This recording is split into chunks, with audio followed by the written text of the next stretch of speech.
मेरा प्रश्न है कि वो कौन सा सुख स्वर्ग में है जो धरती पे नहीं है, और वो कौन सा दुख नरक में मिलता है जो धरती पे नहीं है। जिस सुख की प्राप्ति के बाद कोई चाह नहीं रह जाती वो भगवान है। स्वर्ग भी एक नकली है, असली नहीं है। स्वर्ग का सुख भी नकली है। यहाँ तक कि आप ब्रह्म स्तंभ पर्यंतम सर्वम मायामयम जगत सत्यम सत्यम पुनः सत्यम हरे नामयु केवलम, जिनके से लेकर ब्रह्मलोक तक सब माया में है। माया माने झूठा, माने दिखावटी। दिखावा कुछ और है और अंदर में अब जैसे पूरा जीवन हो गया हर सुख भोगते हुए, अब आपके पास क्या है? आपसे पूछा जाए कि आपके पास क्या है, तो फिर वही लालसा है, वही कामना है भोगने की, और कुछ चला ही है। तो झूठा ही खेल चल रहा है माया का। तो ना स्वर्ग में कोई सुख है और न मृत्यु लोक में कोई सुख है।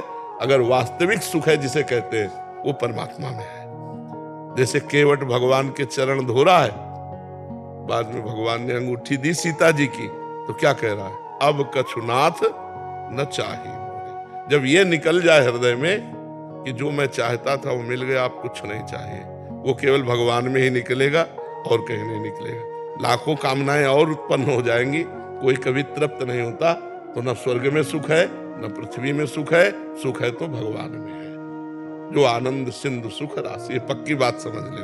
हम इसीलिए पहला उदाहरण दिया त्रिभुवनपति देवराज का, कि सब पूरे स्वर्ग का मालिक होकर एक मृत्यु लोक के गौतम ऋषि की पत्नी अहिल्या के साथ गलत आचरण किया। कितना निंदनीय विषय। तभी साप भी मिला था, 1000 भगदारी हो जा।